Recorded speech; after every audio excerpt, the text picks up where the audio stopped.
Le lendemain, à 9 heures, je suis chez Elinor.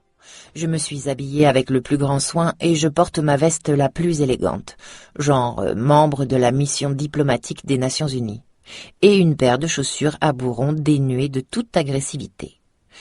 Je ne suis pas certaine qu'Elinor apprécie à leur juste valeur mes efforts vestimentaires, mais bon. Lorsqu'elle m'ouvre la porte, elle paraît encore plus pâle que d'habitude, et ses yeux me lancent des éclairs. « Rebecca ?» dit-elle, aussi froide que le marbre. « Elinor ?» fais-je avec autant de froideur, mais je me souviens que je suis en mission de conciliation. « Elinor ?» dis-je à nouveau, en essayant d'être un peu plus chaleureuse. « Je suis venue vous parler. »« Vous excusez » corrige-t-elle en me précédant dans le couloir. « Oh bon Dieu, non mais quelle garce ! Qu'est-ce que j'ai fait, moi? Rien ? » Je songe un instant à rebrousser chemin, puis renonce. Maintenant que j'ai pris une décision, je vais m'y tenir. « M'excusez, non pas vraiment, juste parler de vous et de Luc. »« Il regrette de s'être emporté ?»« Non. »« Il souhaite s'excuser ?» ?»« Non, il est blessé et en colère et il n'a pas la moindre envie de vous approcher de nouveau. »« Pourquoi êtes-vous ici alors ?»« Parce que j'ai pensé qu'une tentative de réconciliation serait la bienvenue. Vous pourriez au moins vous parler de nouveau. »« Je n'ai rien à lui dire, à vous non plus d'ailleurs. Ainsi que Luc l'a souligné hier, la relation est rompue. »« Bon sang, mais qu'est-ce qu'ils se ressemblent tous les deux !»« Avez-vous déjà prévenu Robin que le mariage était annulé ? Ça, c'est ma crainte secrète, et j'attends la réponse en retenant ma respiration. »« Non. Je pensais donner à Luc une chance de revenir sur sa décision. Mais à l'évidence, c'était une erreur. »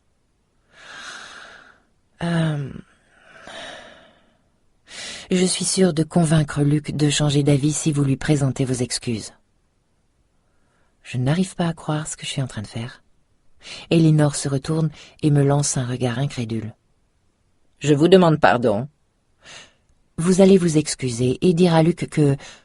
Bon, en gros, que vous l'aimez. Moi, je le convainc de se marier au Plaza, et vous aurez votre grand mariage à offrir à vos amis. Voilà le marché. » Vous me proposez un marché ? Oui. Je m'avance pour la regarder en face.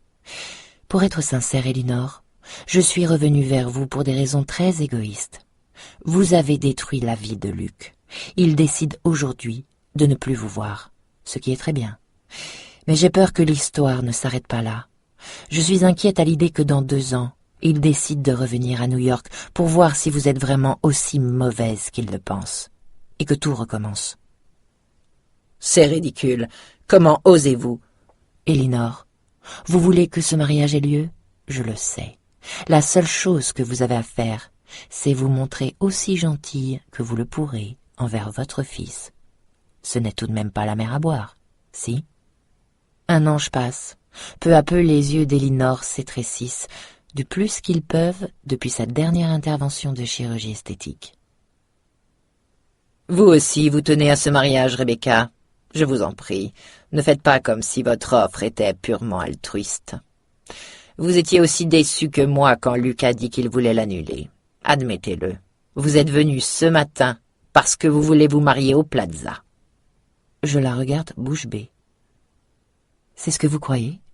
Que je suis bouleversée à l'idée de renoncer au Plaza ? J'ai presque envie d'éclater de rire et de lui dévoiler toute la vérité. Non, Elinor, croyez-moi, vous vous trompez. Que le mariage au Plaza n'ait pas lieu ne m'empêchera pas de vivre. Oh, c'est vrai, c'était une idée excitante. Mais si Luc n'en veut pas, on arrête là. Je n'en ferai pas une maladie. Ce ne sont pas mes amis. Ce n'est pas ma ville, ni mon pays. Je n'y attache pas grande importance. Un autre silence tendu s'installe.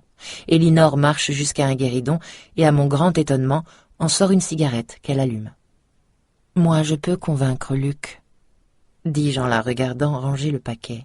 « Vous, non. » Vous êtes incroyable. Utilisez votre mariage comme argument de marchandage. Oui, je sais. Dois-je en conclure que vous acceptez ? J'ai gagné. Je lis ma victoire sur son visage. Sa décision est prise. Alors je sors une feuille de papier de mon sac. « Elinor, je vous ai préparé un petit texte contenant tout ce que Luc a besoin d'entendre. Vous lui direz que vous l'aimez, qu'il vous a manqué quand il était petit, que vous aviez pensé qu'il serait mieux en Angleterre, que la seule raison pour laquelle vous ne vouliez pas le voir, c'était parce que vous aviez peur de le décevoir. » Oui, je sais, ce discours risque de sembler peu naturel, alors vous feriez bien de commencer par cette phrase. Ces mots sont difficiles à dire pour moi. Elinor fixe la feuille d'un regard écœuré, le souffle court. L'espace de quelques secondes, je suis persuadée qu'elle va me la jeter à la figure. Et puis finalement, elle la plie soigneusement et la pose sur le guéridon. Est-ce un autre sursaut d'émotion que je surprends sous son œil? Est-elle bouleversée ou juste méprisante? Je n'arrive pas à me faire une opinion. Une minute, je pense qu'elle porte un immense amour profondément dissimulé en elle, et la suivante, qu'elle n'est qu'une garce sans cœur. Tantôt je pense qu'elle me hait, tantôt qu'elle ne sait pas comment faire le premier pas. Et si elle s'était sincèrement imaginée depuis le début de se comporter en amie?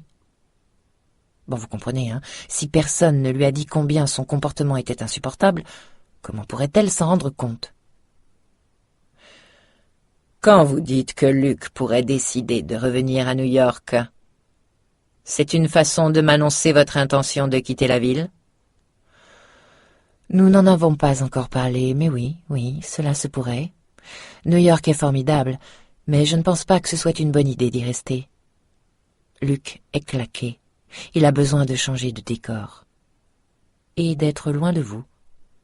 J'ajoute in petto. Je vois.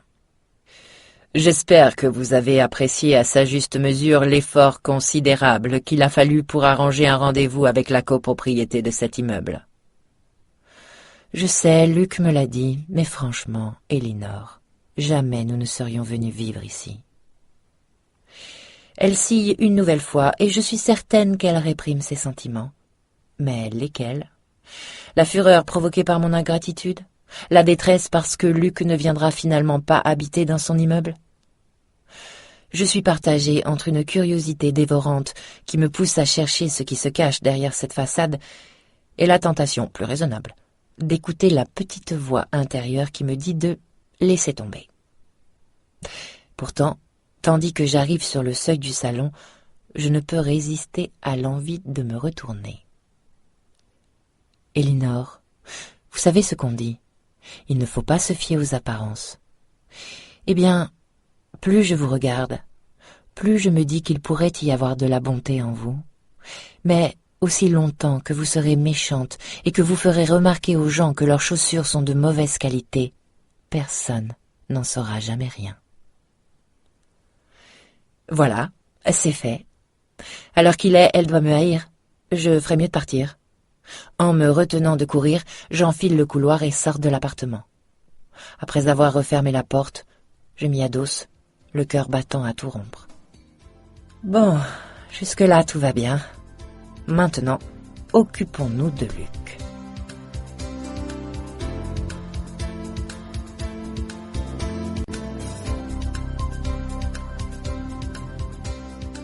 Becky, je ne comprends absolument pas pourquoi tu veux à tout prix monter en haut du Rockefeller Center. Luc se laisse aller contre le dossier de la banquette et regarde par la vitre du taxi. Parce que je n'y suis jamais allée, j'ai envie d'admirer le panorama. Mais pourquoi aujourd'hui? Pourquoi pas? Je jette un coup d'œil à ma montre, tout en surveillant Luc à la dérobée. Il fait semblant d'être heureux. Il fait semblant d'être libéré d'un poids. Mais c'est faux. Il est en train de ruminer. En surface, la situation a commencé à s'arranger un petit peu. Au moins, il a arrêté de distribuer sa garde-robe. Ce matin, il s'est même rasé. Mais il est encore loin d'être redevenu lui-même, hein. Il n'est pas allé travailler aujourd'hui, se contentant de regarder toute une série de vieux films en noir et blanc avec Bette Davis. Assez bizarrement, je n'avais jamais remarqué jusqu'à ce jour la ressemblance entre Bette Davis et Elinor. La vérité, c'est qu'Annabelle avait raison, je songe en regardant Luc. Bon, rien d'étonnant à cela. Elle connaît son beau-fils comme s'il était son propre enfant. Elle sait qu'Elinor fait partie de lui. Il ne peut pas couper les ponts brusquement et continuer comme si de rien n'était. Il a besoin qu'on lui laisse une chance de se réconcilier avec sa mère, même si c'est douloureux. Je ferme les yeux et adresse une prière muette à tous les dieux. S'il vous plaît, faites que ça marche. Je vous en prie. Et peut-être aurons-nous la possibilité de tirer un trait sur toute cette histoire pour nous consacrer à notre vie, à tous les deux. Nous y sommes, annonce le chauffeur en freinant. Je souris à Luc pour cacher ma nervosité. J'ai réfléchi à l'endroit où il était le plus improbable de rencontrer Elinor, et mon choix s'est porté sur la Rainbow Room du Rockefeller Center, où les touristes vont boire des cocktails en s'extasiant devant la vue imprenable sur Manhattan. Dans l'ascenseur qui nous conduit au 65e étage, nous nous taisons tous les deux, et je prie désespérément le ciel pour qu'elle soit là, pour que ça marche, pour que Luc ne soit pas fou de rage contre moi. Dès que nous sortons de l'ascenseur, je l'aperçois, assise à une table près de la baie vitrée, vêtue d'une veste couleur sombre, son profil se découpant en contre-jour. Lorsqu'il s'avise à son tour de sa présence, Luc sursaute. « Becky, qu'est-ce que c'est que ce putain de... » Le voyant faire demi-tour, je le retiens par le bras. « Luc, s'il te plaît, elle veut te parler. Laisse-lui juste une chance. » « C'est toi qui as organisé ça, hein? Tu m'as traîné jusqu'ici exprès pour ça. » Son visage est livide de colère. « Je n'avais pas le choix. Sinon tu n'aurais jamais voulu venir. Rien que 5 minutes. Écoute ce qu'elle a à te dire. » « Mais je n'ai rien à... » « Je crois au contraire que c'est important pour vous deux. Luc, tu ne peux pas en rester là. Ça te ronge, et rien ne s'arrangera tant que tu ne lui auras pas parlé. Allez. Je relâche son bras en l'implorant du regard. Rien que 5 minutes. C'est tout ce que je te demande. Il faut qu'il accepte. S'il fait demi-tour maintenant, je suis fichue. Un groupe de touristes allemands vient d'arriver et je les observe se presser contre la baie vitrée en s'exclamant devant la vue. 5 minutes. Pas une de plus. Finit par lâcher Luc. Lentement, il traverse la salle et va s'asseoir en face d'Elinor.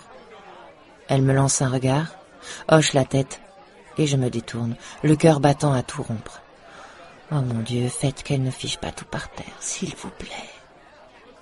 Je me dirige vers une salle de réception vide et je me poste devant la baie vitrée d'où je contemple moi aussi la ville. Après un petit moment, je consulte ma montre. Les 5 minutes sont passées et Luc n'est toujours pas reparti comme un ouragan. Elinor s'est acquittée de sa part du marché. Je vais maintenant devoir m'acquitter de la mienne. Je sors mon téléphone portable, malade de trouille. Ça va être dur, hein? Vraiment dur. J'ignore quelle sera la réaction de maman et ce qu'elle va dire. Ce que je sais, c'est que, quoi qu'elle dise, quelle que soit l'intensité de sa colère, je la connais et rien ne sera irréparable. Entre maman et moi, c'est du solide et pour toujours. Alors que pour Luc, ce pourrait être son unique chance de réconciliation avec sa mère. Tout en écoutant les sonneries, je regarde la ville, ses tours, les blocs argentés à perte de vue qui, comme l'a souligné Luc, se renvoient l'un à l'autre leurs reflets à l'infini, sans aucune échappatoire possible. Vus d'aussi haut, les taxis jaunes ressemblent à des miniatures tonkas, et les piétons, en bas, à de minuscules insectes. Et là, au milieu, il y a le grand rectangle vert de Central Park, telle une couverture de pique-nique qu'on aurait étalée pour que les enfants puissent jouer. Tant de beauté me transporte. Pensais-je vraiment ce que j'ai dit hier à Elinor? Ai-je vraiment envie que Luc et moi quittions cette ville extraordinaire? Allô? La voix de maman me tire de mes pensées et me fait sursauter. Je reste paralysée l'espace de quelques secondes. Je ne peux pas faire ça. Il le faut cependant. Je n'ai pas le choix. Salut maman, finis-je par articuler en m'enfonçant les ongles dans la paume de la main. C'est Becky. Écoute, j'ai quelque chose à te dire et j'ai peur que ça ne te fasse pas plaisir.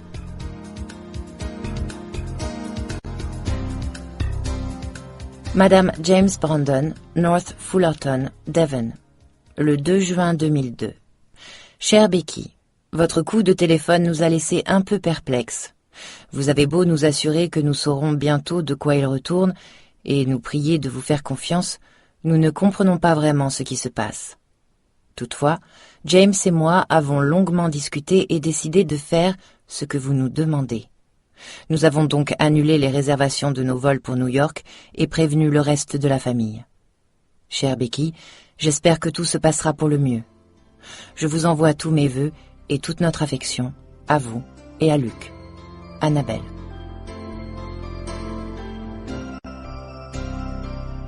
Second Union Bank, Wall Street, New York. À Mademoiselle Rebecca Bloomwood, 11e rue Ouest, New York, le 10 juin 2002. Chère mademoiselle, nous vous remercions infiniment pour l'invitation que vous avez adressée à Walt Pittman. Après concertation, nous avons décidé de vous mettre dans la confidence. Walt Pittman, en fait, n'existe pas. Ce n'est qu'un pseudonyme par lequel nous désignons tous les directeurs de clientèle. Ce nom, Walt Pittman, retenu au terme d'une recherche approfondie menée en équipe, nous a paru suggérer le profil d'un homme compétent, mais accessible. Les échos que nous recevons de nos clients ont prouvé que la présence de Walt dans leur vie a accru de plus de 50% le taux de fidélisation. Nous vous serions infiniment reconnaissants de bien vouloir garder cette information pour vous. Et si vous souhaitez toujours accueillir un représentant de la Second Union Bank à votre mariage, sachez que je serai enchanté d'honorer votre invitation. Mon anniversaire est le 5 mars et ma couleur préférée est le bleu. Je vous prie de croire, chère mademoiselle, à mes sentiments les meilleurs. Bernard Lieberman, vice-président senior.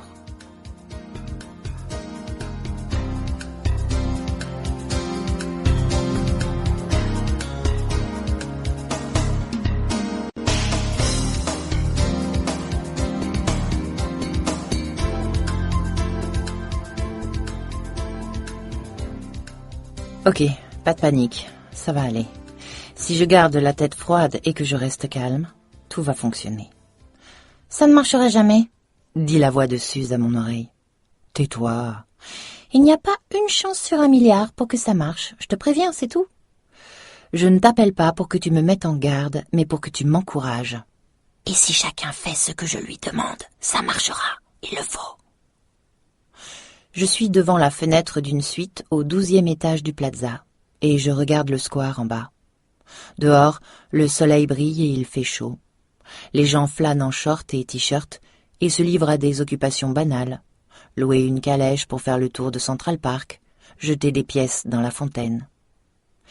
Et moi je suis là, vêtue en tout et pour tout d'un peignoir, méconnaissable avec ma coiffure dans le style Belle au bois dormant, un peu trop maquillée, perchée sur les escarpins en satin blanc, les plus hauts que j'ai jamais mis de ma vie. Des Christian Louboutin achetés chez Barney's. J'ai eu une remise. Tu fais quoi là? Je regarde par la fenêtre. Pourquoi faire? Je ne sais pas. Mon regard se pose sur une femme avec un short en jean assise sur un banc. Elle ouvre une canette de coca, loin de se douter qu'on l'observe. Oh, pour essayer de rester en prise avec la réalité, je suppose. La réalité? Non mais Bex, il est un peu tard pour se raccrocher à la réalité. Tu es injuste. Si la réalité c'est la planète Terre, tu sais où tu es là? Sur la Lune? Tu es à 50 millions d'années-lumière. Tu es dans une autre galaxie, très très loin de la nôtre. Oui, c'est vrai que je me sens un peu dans un monde différent, j'admets, en contemplant cette suite digne d'un palais royal. L'atmosphère est feutrée, il flotte un lourd parfum de lac. Partout où mes yeux se posent, ce ne sont que de somptueuses compositions florales, corbeilles de fruits et de chocolat, bouteilles de champagne. Le coiffeur et la maquilleuse papotent tout en s'occupant d'Erin. Pendant ce temps, le photographe change de pellicule. Son assistant regarde Madonna sur MTV et un garçon d'étage est en train de débarrasser un nouveau chargement de tasses et de verres. Tout est tellement glamour, tellement luxueux, mais en même temps, ça me rappelle les préparatifs pour la pièce de théâtre à la fête annuelle de l'école. On tendait des tissus noirs devant les fenêtres, on s'agglutinait devant le miroir, complètement excités, et on entendait, en provenance de la salle, les parents qui entraient, mais on n'avait pas le droit de glisser un œil pour les voir. « Tu fais quoi, là ?» redemande Suze. « Je regarde toujours par la fenêtre. »« Mais arrête! Il te reste moins d'1 heure et demie. »« Oh, Suze, détends-toi. »« Mais comment veux-tu que je me détende ?»« Tout va bien se passer. J'ai la situation en main. »« Et tu ne l'as dit à personne ?» répète-t-elle pour la 1000e fois. « Tu ne l'as même pas dit à Danny ?»« Bah, évidemment, je ne suis pas idiote à ce point. » L'air de rien, je me dirige vers un coin de la pièce d'où personne ne pourra m'entendre. Les seuls qui sont au courant, ce sont Michael et Laurel. Personne d'autre. Et personne ne se doute de rien. Personne, je confirme, juste au moment où Robin entre. « Oh, bonjour Robin. Suze, on se rappelle plus tard, hein, d'accord ?» Je raccroche et souris à Robin, en tailleur rose vif et casque sur les oreilles, relié au micro de son talkie-walkie. « Bon, Becky, l'acte 1 est ok, l'acte 2 est en route, mais nous avons un problème. »« Ah bon? Lequel ?» ?»« Aucun membre de la famille de Luc n'est encore arrivé. Son père, sa belle-mère, quelques cousins qui sont sur la liste. Vous m'avez dit que vous leur avez parlé. » ?»« Oui. En fait, ils viennent juste de rappeler. J'ai peur qu'ils n'aient eu un problème d'avion. La compagnie a donné leur siège à d'autres passagers. »« Non, mais c'est terrible. Jamais je n'ai organisé un mariage qui ait subi autant de modifications de dernière minute. Une nouvelle demoiselle d'honneur, un nouveau garçon d'honneur, un nouvel officiant. On dirait que tout a changé. »« Je sais, je suis vraiment désolée. Et je sais que cela représente du travail supplémentaire. Mais brusquement, je me suis dit qu'à l'évidence, ce devait être à Michael de nous marier, plutôt qu'à un étranger. Vous comprenez, c'est un vieil ami, et en plus il est qualifié pour officier. Alors Luc a dû choisir un nouveau garçon d'honneur. » « Oui, mais bouleverser l'organisation de la cérémonie à 3 semaines du mariage. Et vous savez, le père Simon l'avait assez mauvaise d'avoir été écarté. Il se demandait si cela avait quelque chose à voir avec ses cheveux. »« Ah mais non, bien sûr que non. Et il n'y est franchement pour rien. Et ensuite, vos parents qui attrapent tous les deux la rougeole. Je veux dire, c'est tout de même un peu fort, non ?»« Oui, je sais, la poisse à l'état pur, dis-je avec une grimace. Le talkie-walkie se met à grésiller. Robin se détourne. « Oui. Hein, comment ? Non, j'ai dit jaune clair brillant, pas bleu. Bon, d'accord, j'arrive. » Sur le point de franchir la porte, elle se retourne. « Becky, je dois y aller. Je voulais juste vous dire, ça a été tellement mouvementé que nous n'avons pas eu le temps de discuter de certains détails supplémentaires. J'ai pris la liberté de quelques initiatives, d'accord ? » « Je vous en prie, je vous fais entièrement confiance. Merci, Robin. » Robin partie, on frappe à la porte, et c'est Christina qui entre, une coupe de champagne à la main, resplendissante en issey miyake or pâle. « Comment va la mariée ?» s'enquiert-elle avec un sourire. « Nerveuse ? » ?»« Pas vraiment. Ce qui est plutôt vrai. En fait, c'est complètement vrai. Je suis au-delà de la nervosité. Soit chaque pièce du puzzle se met à la bonne place et tout marchera comme sur des roulettes, soit ce n'est pas le cas et le désastre sera total. Il n'y a plus grand-chose que je puisse faire. « Je viens de parler à Laurel », annonce Christina avant de boire une gorgée de champagne. « Je ne savais pas qu'elle était aussi impliquée dans le mariage. »« Oh, elle ne l'est pas vraiment. C'est juste un petit service qu'elle me rend. »« Je vois. » Christina m'observe par-dessus son verre, et tout à coup, je me demande jusqu'à quel point Laurel l'a mise au courant de la situation. « Christina, Vous a-t-elle précisé de quel genre de service il s'agit? Je demande l'air de rien. Elle m'a donné des pistes. Becky, si vous vous en tirez... Et elle secoue la tête. Si vous vous en tirez, vous méritez le prix Nobel du culot. À vous, ajoute-t-elle en levant son verre. Bonne chance. Merci. Hé, Christina! Nous tournons la tête et voyons Erin venir vers nous. Elle a déjà enfilé sa longue robe violette de demoiselle d'honneur. Ses cheveux sont relevés en un chignon de style médiéval et son regard brille d'impatience. La Belle au bois dormant, c'est vraiment un super thème, vous ne trouvez pas? Vous avez vu la robe de Becky? Je n'arrive pas à croire que je suis demoiselle d'honneur. C'est la première fois. Je crois qu'Erin est assez excitée par sa promotion.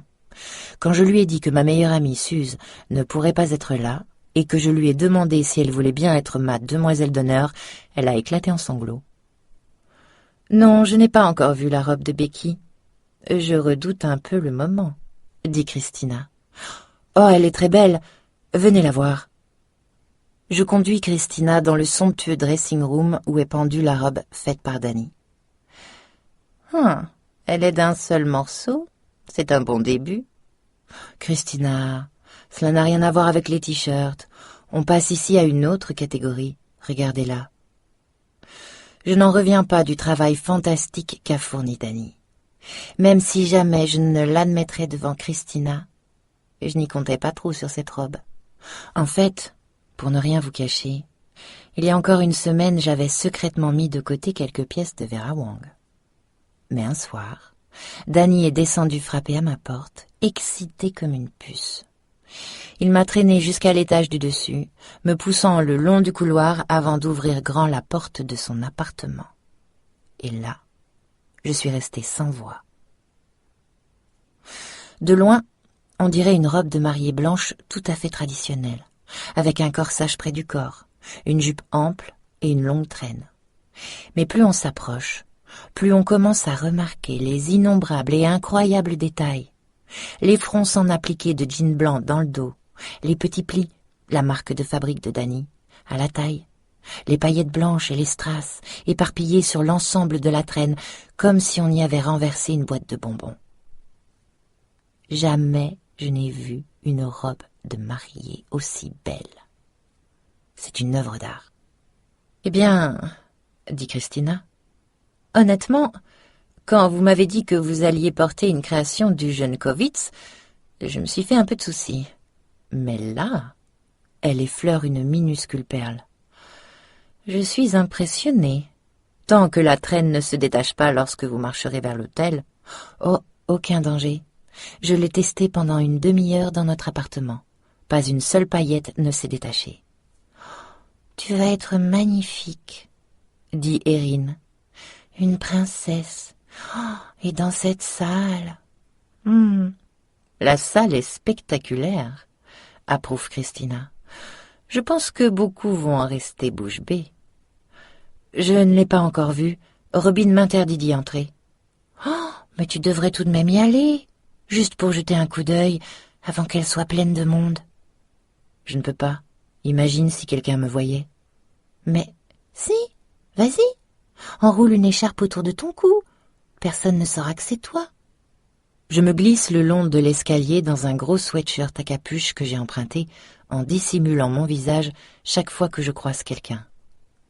Jouer à cache-cache le jour de son mariage. Ayant vu les plans du paysagiste, je crois savoir grosso modo à quoi m'attendre. Une décoration spectaculaire, théâtrale. Mais en fait, rien n'aurait pu me préparer à ce que je découvre en entrant dans la salle. C'est comme pénétrer dans un autre monde. Dans une forêt argentée, étincelante, magique. Les branches dessinent des arches très haut au-dessus de ma tête. Des fleurs partout, de la vraie terre. Des pieds de vigne, des fruits, et un pommier tout piqueté de pommes d'argent, et une toile d'araignée couverte de gouttes de rosée. Et ce sont des vrais oiseaux qui volettent là? Des guirlandes lumineuses de couleurs sont entortillées autour des branches et retombent au-dessus des rangées de chaises, dont 2 employés brossent méthodiquement les assises. Un homme en jean scotche un câble sur le tapis. Un autre, perché sur un élévateur électrique, ajuste une branche argentée. Un violoniste fait des gammes, tandis que résonne le bruit solennel des cymbales. J'ai l'impression d'être dans la coulisse d'un spectacle du West End. Je me tiens dans un coin de la salle et je regarde autour de moi, en essayant de ne louper aucun détail. Jamais de ma vie je n'ai vu une telle féerie, et jamais, sans doute, je ne reverrai ça. Brusquement, j'avise Robin, qui entre à l'autre extrémité de la salle tout en parlant dans son micro. Ses yeux balaient les lieux, et je me recroqueville dans mon sweat à capuche. Avant qu'elle ne m'aperçoive, je déguerpis et m'engouffre dans un ascenseur pour gagner la grande salle de bal. Les portes sont sur le point de se refermer quand 2 employés d'un certain âge, en jupe noire et chemisier blanc, entrent dans la cabine. « Tu as vu le gâteau? 3 000 $ au bas mot ?» demande l'une d'elles à sa collègue. « C'est qui la famille ?»« Sherman, Elinor Sherman. »« Oh, ce fameux mariage Sherman !» Les portes se rouvrent et elles sortent. « Bloomwood, dis-je, avec un temps de retard. Je crois que le nom de la mariée, c'est Becky. » Mais de toute façon, elle ne m'écoutait pas. Prudemment, je leur emboîte le pas jusque dans une immense salle, toute blanc et or, où Luc et moi ouvrirons le bal. Incroyable. Elle est encore plus imposante que dans mon souvenir. Encore plus somptueuse et parée de dorures, des spots éclairant les balcons et faisant rutiler les chandeliers l'encerclent. Il passe brusquement sur le mode stroboscope, puis diffuse des lumières disco qui ondulent sur les visages des serveurs affairés à apporter la dernière touche aux tables. Sur chacune est disposé un centre de table. Le plafond a été tendu de mousseline, festonné de guirlandes de lumière, comme autant de rangs de perles. La piste de danse est spacieuse et miroitante. Sur une estrade, un orchestre de 10 musiciens procède à des essais de son. Tandis que je contemple ce décor, transporté, je vois 2 assistants du pâtissier Antoine, en équilibre sur des chaises, qui dispose les dernières tulipes en sucre sur un gâteau de plus de 2 mètres de haut. Toute la salle embaume le parfum des fleurs et des bougies et semble bruisser d'impatience. « Pardon !»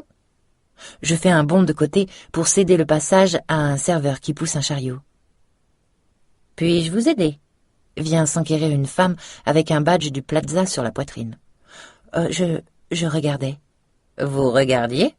reprend-elle en étrécissant les yeux d'un air suspicieux. Oui, au cas où je voudrais me marier un jour. Et je bats en retraite avant qu'elle me pose d'autres questions. De toute façon, j'en ai assez vu. Je ne sais pas trop comment retrouver le chemin de ma suite à partir d'ici. Cet hôtel est si gigantesque que j'ai toutes les chances de me perdre. Du coup, je regagne le rez-de-chaussée et je me fais toute petite en passant devant le jardin tropical pour atteindre les ascenseurs. En passant devant une alcôve devant laquelle trône un canapé, je m'arrête. Il y a là une tête brune familière. Une main tout aussi familière est posée sur un verre qui m'a tout l'air de contenir un gin tonic. « Luc ?» Il se retourne et à l'absence de réaction dans son regard, je me souviens que j'ai le visage enfoui sous la capuche. « C'est moi !»« Becky ?» demande-t-il incrédule. « Qu'est-ce que tu fais là ?»« Je voulais voir le décor. C'est incroyable, non ?» Je m'assure d'un regard circulaire que personne ne nous observe, puis me glisse sur la chaise en face de lui. « Tu es superbe. » Il est mieux que superbe. Il est absolument magnifique dans sa veste blanche de smoking et sa chemise immaculée tout amidonnée. Ses cheveux bruns brillent sous les lumières et je devine le parfum familier de son aftershave. Lorsque nos regards se croisent, je sens la pression se relâcher comme un ressort qui se détend. Quoi qu'il arrive aujourd'hui, que je réussisse ou non, nous sommes tous les deux, ensemble, et tout ira bien pour nous. Tu sais que nous ne devrions pas nous parler, ça porte la poisse, plaisante-t-il avec un petit sourire. Je sais, dis-je en lui volant une gorgée de gin tonic. Mais franchement, je pense qu'on a dépassé le cap de la superstition à l'heure qu'il est. Que veux-tu dire? Oh, rien. Je compte jusqu'à 5 et j'ajoute. Tu es au courant que tes parents ont été retardés? Oui, on me l'a dit. Tu leur as parlé? Tu sais à quelle heure ils vont arriver? Oh, bientôt, je pense, dis-je d'un ton vague. Oh, ne t'inquiète pas, ils ont promis qu'ils seraient là pour te voir marcher jusqu'à l'hôtel. Ce qui est vrai, en un sens. Luc ne sait strictement rien de mes plans. Il a assez de soucis comme ça. Pour une fois, je porte seul le poids de la situation. Au cours de ces dernières semaines, j'ai l'impression d'avoir découvert un nouveau Luc, plus jeune, plus vulnérable. Un Luc que le reste du monde ne connaît pas. Après ce rendez-vous avec Elinor, il a été très calme, pendant quelque temps. Il n'avait plus ses crises émotionnelles. Il ne faisait plus de scènes dramatiques. D'une certaine façon, il était tout simplement redevenu lui-même. Mais il est demeuré fragile, épuisé, et en aucune façon capable de reprendre le travail. Pendant 2 semaines environ, il n'a fait que dormir, 14 ou 15 heures par jour.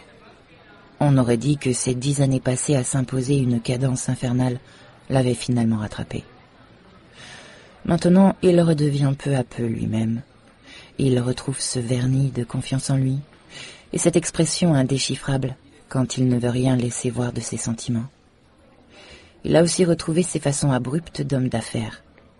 Il a repris le chemin du bureau la semaine dernière, et tout est redevenu comme avant.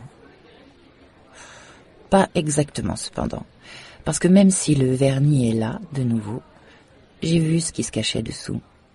J'ai vu comment Luc fonctionne, comment il pense, ce dont il a peur et ce qu'il attend vraiment de la vie.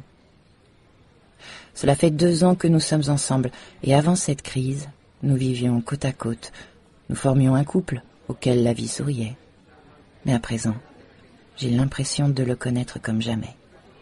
Je n'arrête pas de penser à cette conversation avec ma mère, au Rockefeller Center, dit-il en fronçant les sourcils. Ah, vraiment? Et qu'est-ce que... Je suis encore perturbé. Perturbé? Pourquoi ça? Jamais je ne l'avais entendu parler de cette façon. Ça ne semblait pas réel. Je ne sais pas si je dois la croire. Je me penche en avant et lui prends la main. Luc, qu'elle ne t'ait jamais dit ces choses auparavant ne signifie pas qu'elle ne les pensait pas. C'est ce que je m'acharne à lui répéter quasiment chaque jour depuis qu'il a eu cette conversation avec Elinor. Je veux qu'il arrête de ressasser tout ça, qu'il accepte de croire ce qu'elle lui a dit et qu'il soit heureux. Mais il est trop intelligent pour ça. Il s'abîme un instant dans le silence et je sais qu'il est en train de se repasser la conversation. Certaines de ses paroles me semblaient sincères et d'autres sonnaient tellement faux. Quoi, par exemple? Je demande, l'air de rien. Quand elle m'a dit qu'elle était fière de tout ce que j'avais accompli, depuis la création de ma société jusqu'au choix de mon épouse. Je n'arrive pas... Enfin, je ne sais pas. Il secoue la tête. Oh, je trouvais que c'était plutôt bon. Je réplique avant d'avoir pu me retenir. Enfin, je veux dire que c'est assez vraisemblable qu'elle dise ça. Mais ensuite, quand elle m'a dit que pas un seul jour ne s'était écoulé depuis ma naissance sans qu'elle pense à moi, et la façon dont elle l'a dit, je l'ai vraiment cru. Elle a dit ça? Il n'y avait rien de tel dans le script que j'ai donné à Elinor. J'attrape le verre de Luc et avale une gorgée de gin tonic en me creusant les méninges. Je suis convaincue qu'elle le pensait vraiment. En fait, je le savais. Tout le truc, c'est qu'elle voulait te dire qu'elle t'aime. Et même si certaines de ses paroles semblaient manquer de naturel, c'est ce qu'elle voulait que tu saches. Sans doute. Il cherche mon regard. Mais tout de même, je n'arrive plus à ressentir ce que j'éprouvais avant pour elle. Je ne peux pas revenir en arrière. Non. Et je pense que c'est probablement mieux ainsi. Le sort a été levé. Luc a fini par se réveiller. Je me penche vers lui pour l'embrasser, puis lui vole une dernière gorgée de gin. Il faut que j'aille enfiler ma robe. Ah bon? Tu ne vas donc pas mettre cette sorte d'anorak? Demande Luc avec un sourire. Eh bien, c'était mon intention, mais maintenant que tu l'as vu, il va falloir que je trouve quelque chose d'autre, j'imagine. Je me lève et m'apprête à m'éloigner, mais j'hésite. Écoute, Luc, si certains détails te semblent un peu étranges aujourd'hui, contente-toi de te laisser faire, ok? Ok, répond-il surpris. Promis? Oui, promis. Il a l'air inquiet. Becky, il y a quelque chose que je devrais savoir? Oh, non, non, je ne crois pas. À tout à l'heure.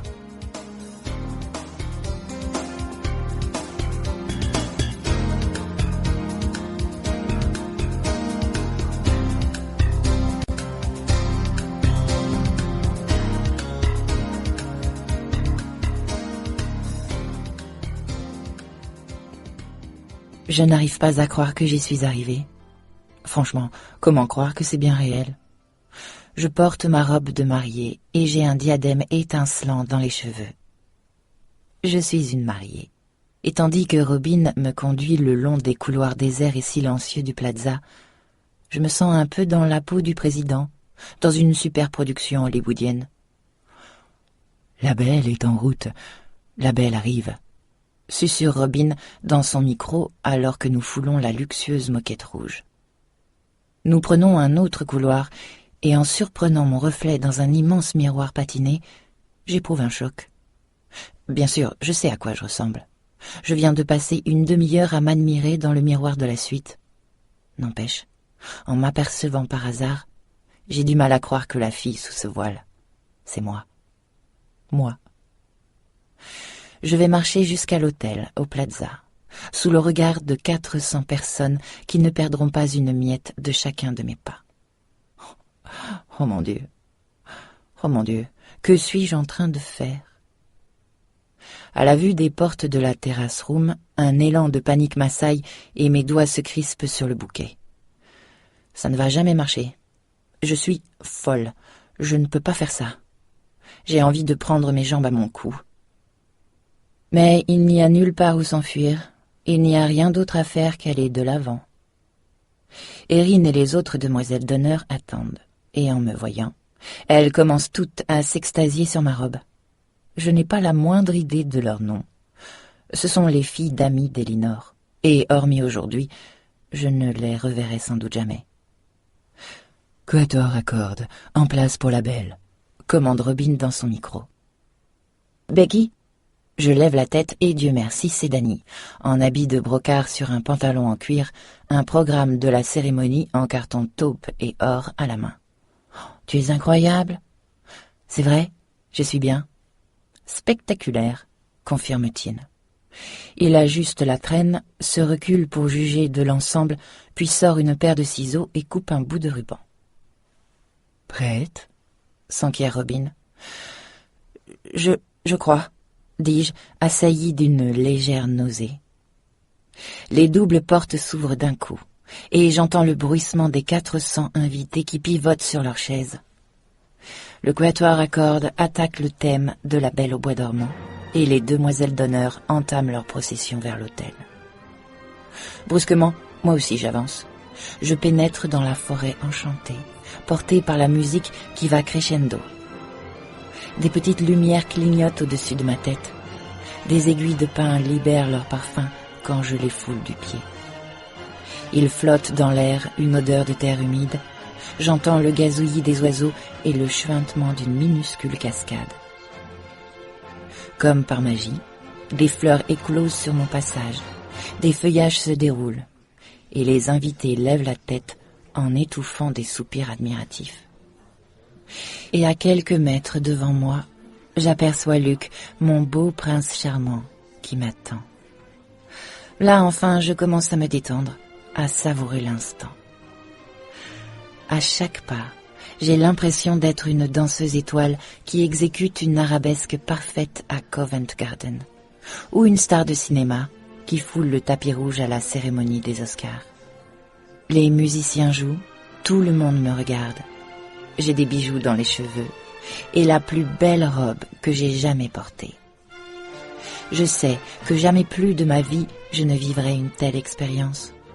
Tandis que j'approche de l'hôtel, je ralentis, m'imprègne de l'atmosphère et respire le merveilleux parfum ambiant, observant les arbres, les fleurs.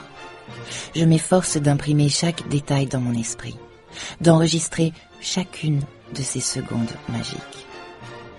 Ok, je dois admettre qu'Elinor avait raison. Quand j'ai essayé de sauver du naufrage ce mariage au Plaza, ce n'était pas qu'un geste altruiste. Je ne cherchais pas uniquement à préserver la relation entre Luc et sa mère. Je voulais, moi aussi, que ce mariage ait lieu. Je voulais pour un jour être une princesse de conte de fées. J'arrive à côté de Luc et tends mon bouquet à Erin. J'adresse un sourire chaleureux à Gary, le nouveau garçon d'honneur de Luc, puis prends la main de Luc. Il la presse dans la sienne et je fais de même. Et voilà Michael. Il s'avance en costume sombre qui évoque vaguement celui d'un membre du clergé. Il m'adresse un petit sourire complice, puis inspire profondément et s'adresse à l'auditoire. Chers amis, nous sommes réunis ici en ce jour pour être témoins de l'amour qui unit deux êtres. Nous sommes réunis pour les voir se promettre amour et fidélité, et pour les accompagner dans cette joyeuse célébration de leur amour partagé. Dieu bénit tous ceux qui s'aiment, et Dieu bénira certainement Luc et Becky, qui vont aujourd'hui échanger leur serment. Il se tourne vers moi, et j'entends dans mon dos les mouvements des invités qui cherchent à ne rien rater du spectacle. Rebecca, vous engagez-vous à aimer Luc pour le meilleur et pour le pire, dans la richesse ou la pauvreté, dans la santé comme dans la maladie? Vous engagez-vous à lui faire confiance aujourd'hui et pour toujours? Oui, dis-je, sans pouvoir empêcher ma voix de trembler. Luc, vous engagez-vous à aimer Becky pour le meilleur et pour le pire, dans la richesse ou la pauvreté, dans la santé comme dans la maladie? Vous engagez-vous à lui faire confiance aujourd'hui et pour toujours? Oui, dit-il d'une voix ferme. Que Dieu bénisse Luc et Becky et qu'ils soient heureux à jamais. Michael s'interrompt et balaie la salle du regard, comme pour dissuader quiconque de contester ses paroles, et mes doigts se crispent sur ceux de Luc. Puisse-t-il connaître les joies d'une compréhension mutuelle, l'enchantement d'un amour chaque jour plus grand, et la félicité d'une complicité éternelle. Et maintenant, je vous demande d'applaudir ce couple bienheureux. Vous pouvez embrasser la mariée, glisse-t-il en souriant à Luc. Alors que Luc se penche pour me donner un baiser, Michael commence à applaudir énergiquement. Il y a comme une légère hésitation, et puis un grand nombre de gens l'imitent, et bientôt, c'est l'assistance entière qui applaudit. Gary murmure quelque chose à l'oreille de Luc, qui se tourne vers moi, l'air perplexe. Et les alliances? Chut, n'en parle pas, dis-je, le sourire figé. Mon cœur bat si fort que j'ai de la peine à respirer. Je m'attends encore à ce que quelqu'un se lève et dise « Hey, attendez un instant !» Mais personne ne bouge. Personne ne dit rien. Ça a marché. Je croise brièvement le regard de Michael, puis détourne les yeux avant que quelqu'un ne me surprenne. Il est encore trop tôt pour me détendre. Un peu trop tôt. Le photographe s'avance, je glisse avec détermination mon bras sous celui de Luc, et Erin approche à son tour avec mon bouquet, en essuyant ses larmes. C'était tellement beau. Ce qu'il a dit sur la félicité d'une complicité éternelle m'a vraiment bouleversée. Tu sais, c'est tout ce que je désire. Elle serre mon bouquet contre sa poitrine. C'est tout ce dont j'ai toujours rêvé. Erin, je suis sûre que tu le trouveras, dis-je en la serrant fort dans mes bras. J'en suis certaine. Mademoiselle, si vous voulez bien m'excuser, s'interpose le photographe. Je voudrais faire des clichés des mariés. Erin me rend mon bouquet en s'écartant tandis que j'affiche mon plus radieux sourire de jeune mariée. Mais, Becky, Gary a dit que... reprend Luc. Demande-lui de te rendre les alliances, dis-je sans tourner la tête. Dis-lui que tu es vraiment confus, qu'on est oublié, puis qu'on verra ce détail plus tard. Quelques invités se sont approchés pour nous photographier, et la tête appuyée contre l'épaule de Luc, je leur souris en essayant de me décontracter. Becky, il y a autre chose qui cloche. Michael ne nous a pas déclaré mari et femme, et puis, ne doit-on pas signer un registre?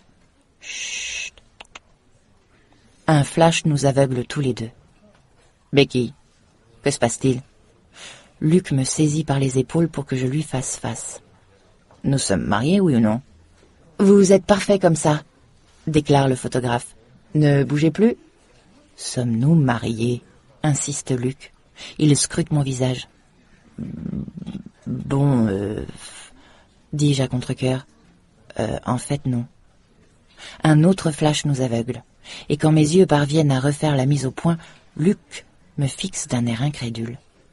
Non. Bon, écoute, fais-moi confiance, d'accord? Te faire confiance? Oui, ainsi que tu me l'as promis tout à l'heure. Tu t'en souviens? Je l'ai promis au moment où je pensais que nous étions en train de nous marier. Brusquement, le quatuor entame la marche nuptiale, et une équipe d'assistants prie les invités de s'écarter. « Allez !» grésille une voix. « Commencez à marcher. » Mais d'où vient cette voix? Mes fleurs se mettraient-elles à parler? Brusquement, j'avise un minuscule micro attaché à un bouton de rose que Robin a planqué dans mon bouquet. « Les mariés, marchez. »« Ok, » dis-je à une fleur. « On y va. » J'attrape fermement le bras de Luc et nous commençons à descendre l'allée pour retraverser la forêt enchantée. « Nous ne sommes pas mariés, » répète Luc d'un ton incrédule. « Toute une putain de forêt, 400 personnes, une robe blanche créée pour l'occasion, et nous ne sommes pas mariés. »« Chut, personne ne doit le savoir. Écoute, tu m'as promis que tu te laisserais faire si les choses tournaient de manière un peu étrange. Alors, tiens ta promesse. » Et tandis que nous marchons, bras enlacés, des raies de soleil traversent les branches de la forêt et viennent se refléter sur le sol. Brusquement, un bruit mécanique se fait entendre et je vois les branches qui se relèvent et s'écartent dans un craquement, dévoilant un arc-en-ciel au plafond. Un chœur d'angelots entonne un chant magnifique et un nuage mousseux, sur lequel reposent 2 belles colombes roses, descend du ciel. Oh, c'est trop, je vais éclater de rire. S'agit-il de ces détails de dernière minute dont parlait Robin? Je lève les yeux vers Luc, qui n'a pas l'air très convaincu non plus. Comment tu trouves la forêt? Elle est chouette, non, hein? Les bouleaux ont été expédiés tout spécialement de Suisse. Non. Et les colombes, elles arrivent d'où? Demande-t-il en les examinant. Elles sont un peu grosses pour des colombes. Ce serait pas plutôt des dindes? Mais non. Des dindes d'amour. Oh, Luc, tais-toi! Je marmonne en retenant à grand-peine mon fou rire. Ce sont des colombes. Rang après rang, nous passons devant les invités, tous sur leur 31. Tous nous sourient chaleureusement, à l'exception des jeunes filles qui y vont de leur coup d'œil Manhattan le plus acéré. Mais qui sont tous ces gens? S'étonne Luc en scrutant les rangées de visages inconnus. Aucune idée, je pensais que tu en connaîtrais quelques-uns. Nous atteignons le fond de la salle où les photographes nous attendent pour une ultime séance photo. Luc se tourne vers moi perplexe. Becky, mes parents ne sont pas là, et les tiens non plus. Non, c'est exact. Pas de famille, pas d'alliance, et nous ne sommes pas mariés. Traite-moi d'imbécile si tu veux, mais ce n'est pas exactement ainsi que j'imaginais notre mariage. Mais ce n'est pas notre mariage, dis-je en lui donnant un baiser pour les photos.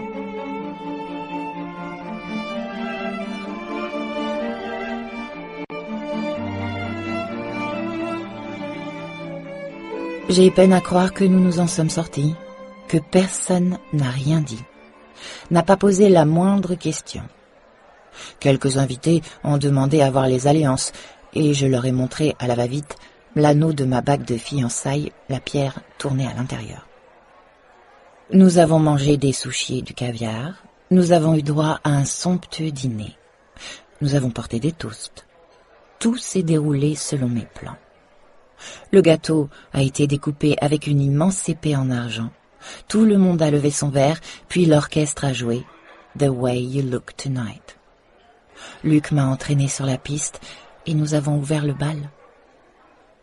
C'est l'un des moments que je garderai à jamais dans ma boîte à souvenirs.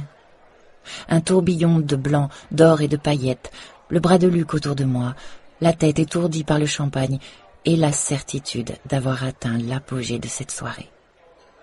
À présent, la fête bat son plein. L'orchestre joue un morceau de jazz que je ne reconnais pas et la piste est pleine à craquer. À travers la foule d'élégants inconnus, j'entrevois quelques visages familiers. Christina, qui danse avec son cavalier, Erin, qui bavarde avec un des garçons d'honneur, et Laurel, qui dépense beaucoup d'énergie en dansant avec Michael. Ah bah ça alors, je n'y avais pas pensé. Bon, devine combien de femmes m'ont demandé ma carte, me demande une voix à l'oreille. Je me retourne, Danny est là, l'air triomphant, une coupe de champagne dans chaque main, une cigarette à la bouche. 20, au bas mot. Il y en a même une qui voulait que je prenne ses mesures, là, tout de suite. Elles m'ont dit que la robe était belle à se damner. Et quand je leur ai dit que j'avais bossé avec John Galliano... Danny, mais tu n'as jamais bossé avec Galliano. Ah, je lui ai apporté un café une fois. Et il m'a remercié. D'une certaine façon, c'était une communion artistique. Si tu le dis, je consens avec un grand sourire.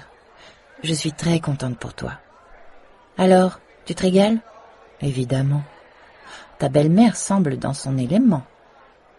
Nous nous retournons pour observer Elinor, à la table d'honneur, entourée de dames élégantes. Ses pommettes brillent un peu, mais pour le reste, elle a l'air aussi animée que d'habitude. Elle porte une longue robe vert pâle et une invraisemblable quantité de diamants. C'est elle qui semble être la reine de la fête, ce qu'elle est en un sens. Ces gens sont ses amis. Il s'agit de sa fête plutôt que de la mienne ou de celle de Luc. C'est un magnifique spectacle. C'est un privilège que d'y être invité. C'est comme ça que je me vois, comme une invitée. Un groupe de femmes passe à côté de nous en bavardant fort et je surprends des bribes de leur conversation. Spectaculaire, débordant d'imagination. Elles nous sourient et je leur souris à mon tour. Mais ma bouche est un peu crispée. Je suis fatiguée de sourire à des gens que je ne connais pas. « C'est un mariage superbe !» dit Danny en embrassant du regard la salle étincelante. « Vraiment extraordinaire, bien que ça te ressemble moins que je ne l'aurais cru. »« Ah bon ? Ben, qu'est-ce qui te fait dire ça ?»« Ah, je ne dis pas que c'est pas fantastique, hein. C'est très chic, très étudié. Non, c'est juste que je ne pensais pas que tu aurais envie d'un tel mariage. » Mais je me suis trompée, s'empresse-t-il d'ajouter en voyant ma tête. C'est évident. Je le regarde sourire. Il ne se doute de rien. Bon, il faut que je le mette dans la confidence. Le contraire n'est pas concevable. Danny, il faut que je t'informe de quelque chose. De quoi donc? Ce mariage. Coucou les petits. Je m'interromps. Mais ce n'est que Laurel, l'air heureuse et les joues empourprées par ses nombreux tours de piste. Très belle fête, Becky. Excellent orchestre. J'avais oublié à quel point j'adore danser. Je passe en revue sa tenue légèrement contrariée. Laurel, on ne retrousse pas les manches d'une robe Saint-Laurent à 1000 $. J'avais chaud, rétorque-t-elle avec un haussement d'épaules joyeux. Bon, Becky, ça m'ennuie de vous dire ça, mais il va falloir que vous songiez à partir. Déjà? Machinalement, je regarde mon poignet, mais je ne porte pas de montre. Bon, la voiture attend en bas. J'ai donné tous les détails au chauffeur. Il vous indiquera où vous présenter une fois à JFK. La procédure d'embarquement est un peu différente pour les jets privés, mais tout devrait se passer sans encombre. En cas de problème, vous m'appelez. Elle baisse la voix et je jette un coup d'œil à Danny qui fait semblant de ne pas écouter. Vous devriez arriver très rapidement en Angleterre. J'espère que tout va bien fonctionner. Je la serre dans mes bras. Laurel, vous êtes ma bonne étoile. Je ne sais comment vous remercier. Croyez-moi, Becky, ce n'est pas grand-chose. Après ce que vous avez fait pour moi, vous auriez pu me demander 10 avions. » Elle me serre à son tour dans ses bras, puis regarde sa montre. « Vous feriez mieux d'aller chercher Luc. On se revoit très bientôt. » Un court silence impatient s'installe après son départ. Becky, j'ai bien entendu parler d'un jet privé ?» demande Danny. Oui. Tu vas prendre un jet privé ? Oui, c'est le cadeau que nous fait Laurel. Elle a affrété un jet privé ? Ah ben merde alors. Tu sais, c'était aussi mon idée, mais j'hésitais entre ça et un batteur à œufs. Idiot, va. Elle est PDG d'une compagnie d'aviation. Ah putain, un jet privé. Et vous allez où avec ce jet privé ? À moins que tu ne sois encore tenu au secret. Je le regarde tirer sur sa cigarette et je suis prise d'un immense élan d'affection pour lui. Je ne veux pas seulement informer Danny de ce qui se trame. Je veux qu'il soit du voyage. Danny, tu as ton passeport sur toi ?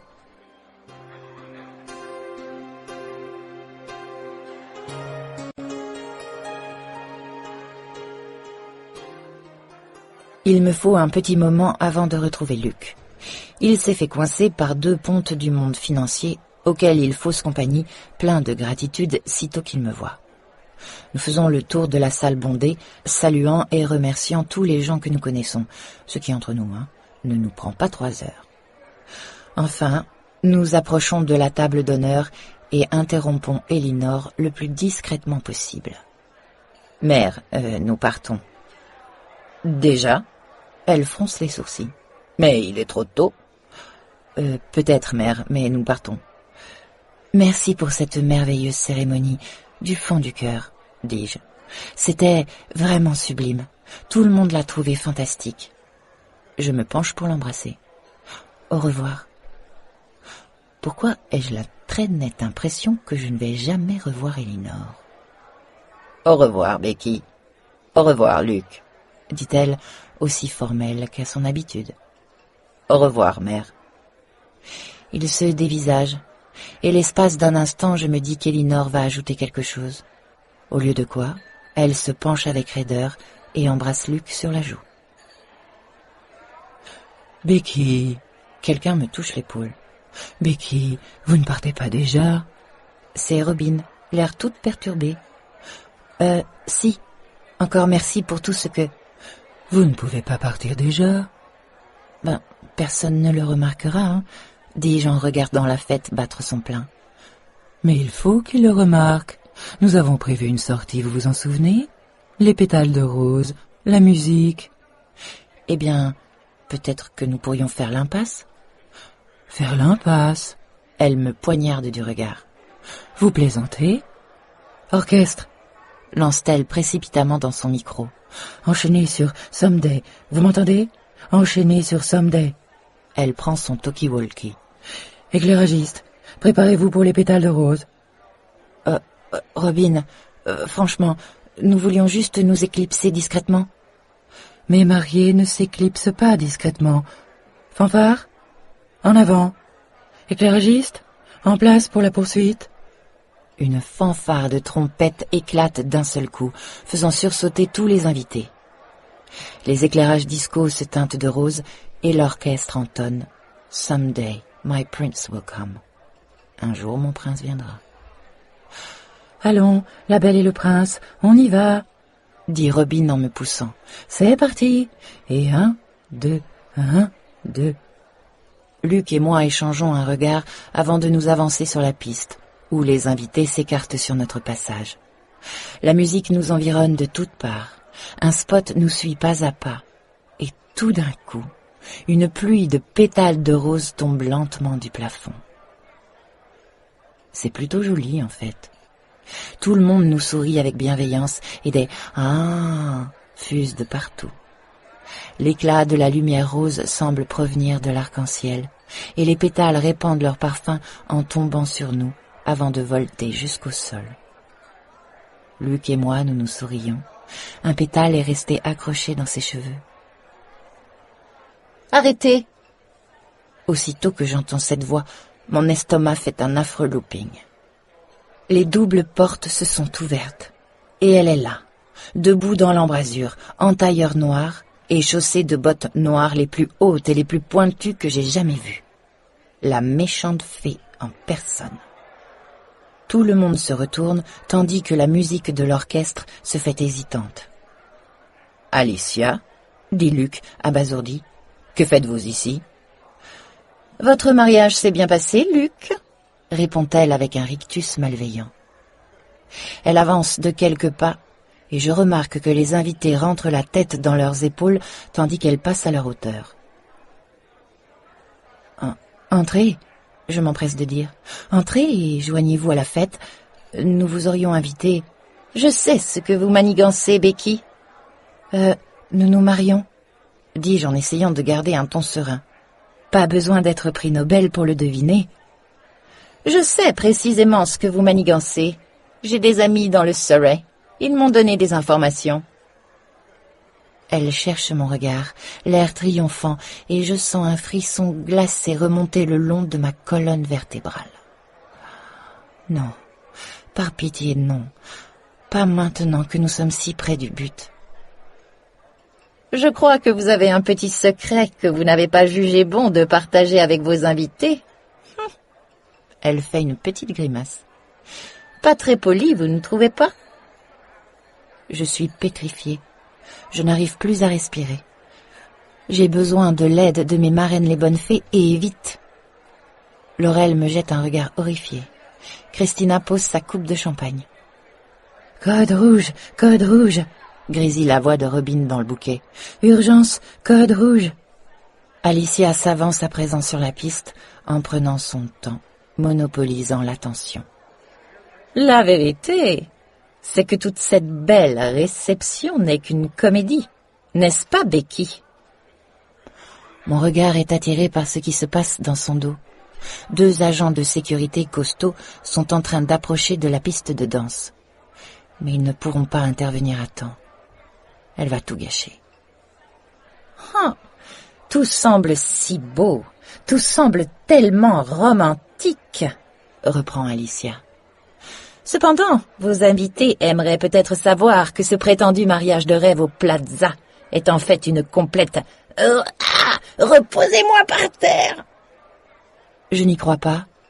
C'est Luc qui est intervenu. Calmement, il a marché jusqu'à elle et il l'a fait basculer sur son épaule. Et maintenant, il la transporte dehors, comme une sale gosse. Reposez-moi par terre! Quelqu'un, à l'aide! Mais les invités commencent à rire. Elle bourre Luc de coups de pied avec ses bottes pointues, et lui, il hausse les sourcils sans s'arrêter pour autant. « C'est du pipeau !»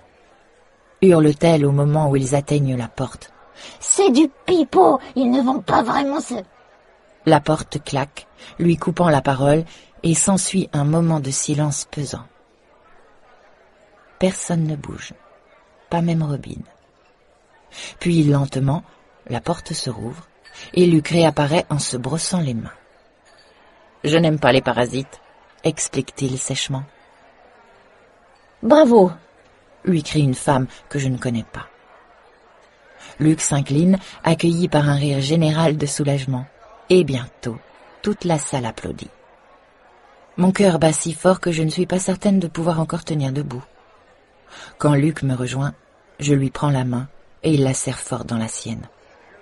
Je n'ai plus qu'une envie, c'est partir sur le champ. Je veux m'en aller. Les conversations vont bon train dans la salle, et Dieu merci, j'entends murmurer des mots tels que détraquée et sans doute jalouse.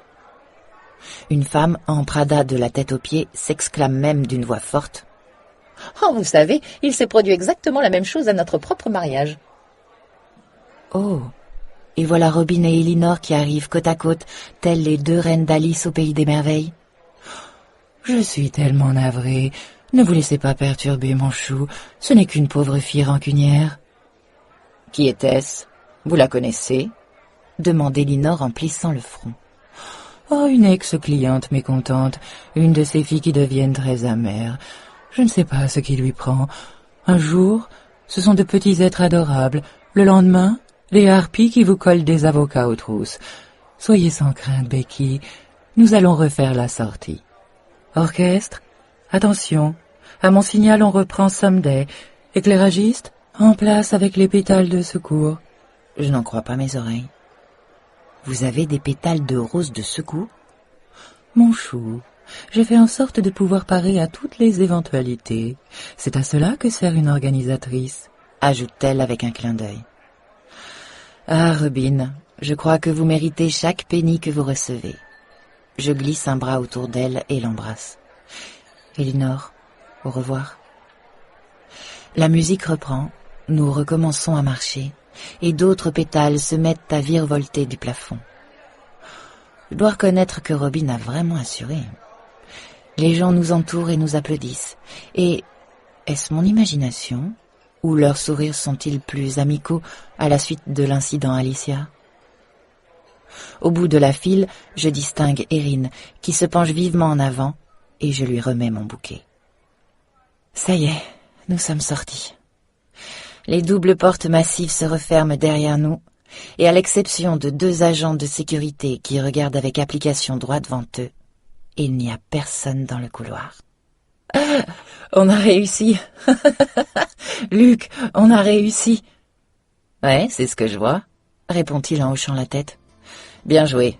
Bon, maintenant, si ça ne te fait rien, tu pourrais m'expliquer à quoi rime tout ce cirque?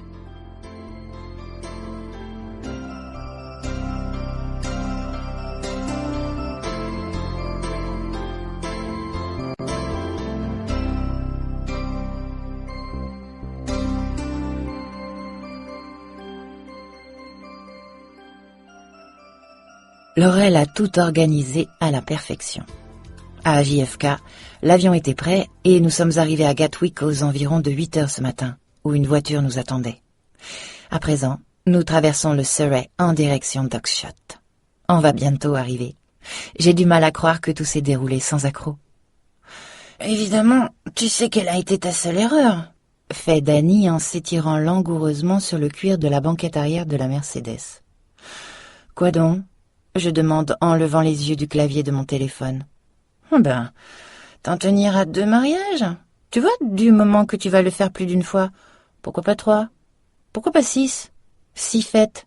6 robes, intervient Luc. 6 gâteaux? Oh, ça va, à la ferme. J'ai pas fait tout ce cirque de gaieté de cœur, hein, vous savez. C'est juste que ça s'est présenté comme ça. Ouais, que ça s'est présenté comme ça. Eh, Becky, tu n'as pas besoin de nous raconter des histoires à nous. Tu voulais 2 robes de mariage. Il n'y a pas de honte à ça. Danny, je téléphone là. Je regarde par la vitre. Suze, je pense que nous serons là dans une dizaine de minutes. Oh, je n'arrive pas à y croire, tu as réussi? Tout a marché. J'ai envie de courir le dire à tout le monde. Ouais, eh bien retiens-toi. Mais c'est tellement incroyable. Dire qu'hier soir tu étais au Plaza et que maintenant... Et tu n'as pas gardé ta robe sur toi au moins? Mais bien sûr que non, je suis pas idiote, hein. Nous nous sommes changés dans l'avion. Et c'était comment alors? C'était super. Et franchement, Suze, à partir d'aujourd'hui, je ne voyage plus qu'en jet privé. C'est une belle journée ensoleillée, et tandis que je regarde défiler les champs par la vitre, je suis envahie de bonheur. J'ai du mal à croire que tout s'est arrangé. Après tous ces mois d'inquiétude et de problèmes à démêler. Nous sommes en Angleterre, le soleil brille, et nous allons nous marier. Tu sais, Becky, je suis un peu inquiet, dit Danny en jetant un coup d'œil par la vitre. Où sont les fameux châteaux? C'est le Surrey, ici, Danny, nous n'avons pas de château. Et les soldats avec les bonnets d'ours, ils sont où? Becky, tu es sûre qu'on est bien en Angleterre? Que le pilote connaissait son plan de vol? Tout à fait sûr, dis-je en sortant mon rouge à lèvres. Franchement, moi je trouve que ça ressemble davantage à la France. Nous nous arrêtons à un feu rouge, et il en profite pour descendre sa vitre. Il s'adresse en français à une passante qui sursaute, en lui disant « Bonjour, comment allez-vous ?» en français. La femme bafouille et s'empresse de traverser la rue. « Je le savais. Becky, ça m'embête de devoir te l'apprendre, mais nous sommes en France. »« Nous sommes à Oxshott, banane.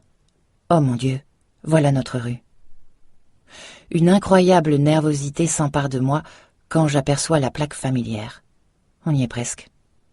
Elton Road, annonce le chauffeur. Vous allez à quel numéro? 43, la maison qui est juste là, celle avec les ballons et le fanion, et les oriflammes argentés dans les arbres. Oh mince alors, l'endroit tout entier semble transformé en fête foraine.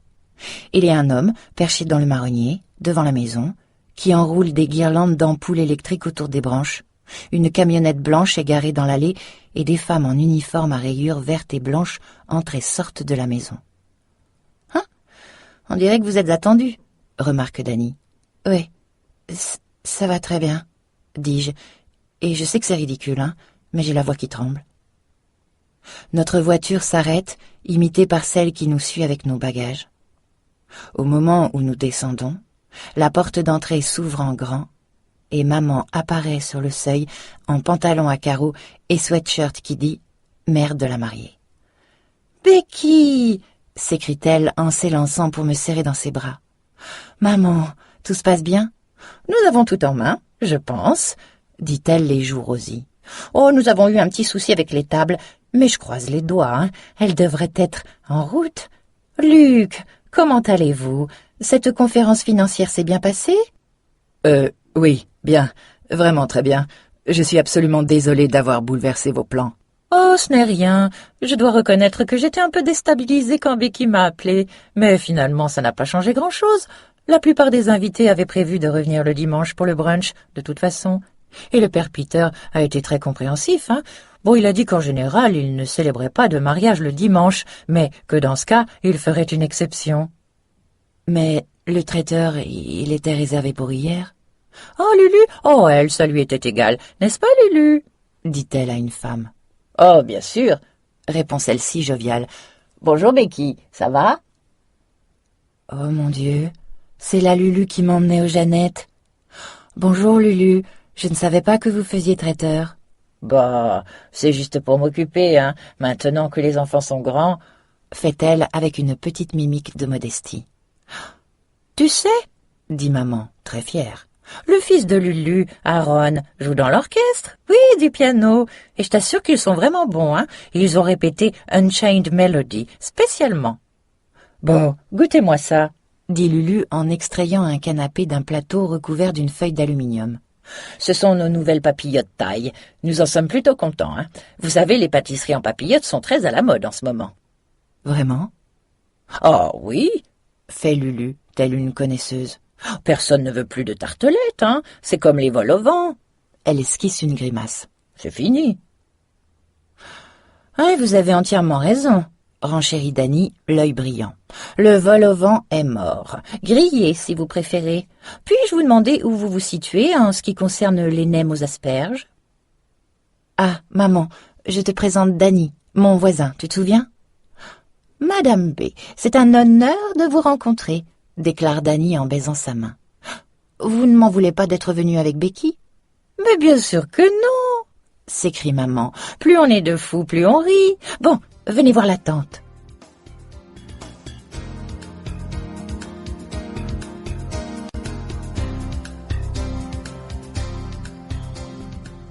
Je n'en reviens pas que le jardin ait changé à ce point. La toile à rayures blanches et argentées d'une immense tente se gonfle au vent. Sur tous les parterres de pensée, on lit Luc et Becky. Des guirlandes de lumière s'enroulent sur le moindre buisson ou arbuste. Un jardinier en uniforme est en train d'astiquer une nouvelle fontaine en granit. Quelqu'un balaie le patio, et sous la tente, j'aperçois tout un groupe de femmes d'un certain âge, assises en demi-cercle, des carnets à la main. Bon, Janice est en train de faire le point avec l'équipe, m'indique maman à voix basse. Elle s'est vraiment donnée à fond, hein, pour l'organisation. Elle voudrait le faire à un niveau professionnel maintenant. Bien, dit Janice lorsque nous nous rapprochons. La corbeille d'argent contenant les pétales de rose de secours sera disposée à côté du pilier. Pouvez-vous, s'il vous plaît, le noter sur vos plans? Tu sais quoi? Je pense qu'elle aurait du succès, dis-je songeuse. Betty et Margot, si vous pouviez vous charger des fleurs prévues pour les boutonnières, à Annabelle, si vous pouviez vous occuper. Maman, dit Luc en avançant la tête sous la marquise, sidéré. Oh, mon Dieu, C'est Annabelle. La belle-mère de Luc est assise là avec toutes les autres. Luc! Annabelle se retourne et son visage s'illumine. Oh, Janice, si vous vouliez bien m'excuser. Elle se précipite vers nous et serre Luc dans ses bras. Te voilà, je suis tellement contente de te voir. Elle le dévisage, l'air inquiet. Tu vas bien, mon chéri? Très bien. Enfin, je crois. Il s'est passé beaucoup de choses. Oui, je comprends, dit Annabelle en me lançant un regard entendu. Elle tend un bras vers moi pour me serrer contre elle. Nous discuterons plus longtemps dans la journée, vous et moi, me glisse-t-elle à l'oreille. Alors, tu donnes un coup de main? S'étonne Luc. Oh, ici on embauche tout le monde, souligne gaiement maman. Et Annabelle fait partie de la famille maintenant. Et papa, il est où? Demande Luc en regardant alentour. Parti chercher des verres supplémentaires avec Graham, répond ma mère. Bon, ils s'entendent bien ces deux-là. Bon, qui veut du café? Vous avez drôlement sympathisé avec les parents de Luc, dis-je à maman en la suivant dans la cuisine. Bon, normal, ils sont formidables, vraiment charmants. Ils nous ont déjà invités à passer quelques jours dans le Devon. Ce sont des gens gentils, hein, qui ont les pieds sur terre, pas comme cette femme. Oui, c'est vrai, ils sont assez différents d'Elinor. Elle semblait se désintéresser complètement du mariage, dit maman, légèrement irritée. Tu sais qu'elle n'a jamais répondu à l'invitation? Ah bon? Merde, je croyais avoir répondu pour elle. Tu l'as vue un peu ces derniers temps? Non, pas tellement. Nous montons un plateau avec du café dans la chambre de mes parents. Là, assis sur le lit, il y a Suze et Dany, avec Ernie couché entre eux, qui agite ses petits pieds roses. Et en face, suspendue à la porte de la penderie, j'aperçois la robe de mariée de maman, plus blanche et chichiteuse que jamais. « Suze !» je m'exclame en la serrant dans mes bras. « Et mon magnifique Ernie, oh, qu'est-ce qu'il a grandi !» Je me penche pour embrasser ses bonnes joues et il me fait un grand sourire. « Tu as réussi !» dit Suze en me souriant. « Bien joué, Bex !» Suze vient de me montrer la robe de mariée de famille, Madame B, dit Dany en haussant les sourcils à mon intention. Elle est assez unique en son genre. Oh, c'est une vraie rescapée. Nous pensions qu'elle était fichue, mais toutes les traces de café sont parties. Ouais, un miracle, renchérit Dany. Et même ce matin, le petit Ernie a essayé d'y lancer de la compote de pommes. Non, dis-je en regardant Suze qui rougit légèrement. Oh, mais par chance, je l'avais couverte d'une housse en plastique. Elle prend la robe et secoue les froufrous, gagnés par l'émotion. C'est un moment dont je rêve depuis si longtemps. C'est bête, hein? Oh, pas du tout, je proteste en la serrant dans mes bras. Ce sont les mariages qui veulent ça. Madame Bloomwood, Becky m'avait décrit la robe. Oh, et franchement, elle ne lui avait pas rendu justice. Mais vous ne verriez pas d'inconvénient si j'y apportais quelques petites retouches, dit Dany. Oh non, non, bien sûr. Bon, ajoute-t-elle en regardant sa montre. Il faut que j'y retourne. Je dois récupérer les petits bouquets de fleurs. Une fois la porte refermée derrière elle, Dany et Suze échangent un regard. Bon, qu'est-ce qu'on en fait de cette robe? Reprend Dany. Tu pourrais commencer par couper les manches? Et tous ces froufrous sur le corsage? Suggère Suze. Ouais, c'est ce que je voudrais savoir, interroge Dany. C'est jusqu'où on peut aller. Becky? Il relève la tête. Ton avis? Je ne réponds pas.